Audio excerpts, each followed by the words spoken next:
is a 3D printer, and its ink is alive, thanks to some helpful bacteria that can do things like degrade pollutants.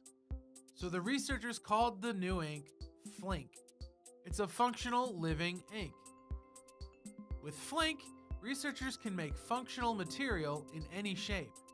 They can even put one kind of helpful bacteria here and a different kind there. And the printed material is strong enough to keep printed shapes, even complex ones. Flink also has potential uses in medicine, when it's loaded with bacteria that make cellulose. With Flink, researchers can make cellulose scaffolds that are useful as tissue envelopes for organ transplants, and that may help protect patients against organ rejection. The researchers also made a scaffold on the uneven and varied surface of a doll's face.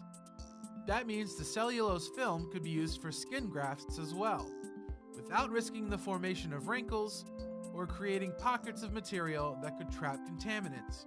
And that is something to write home about.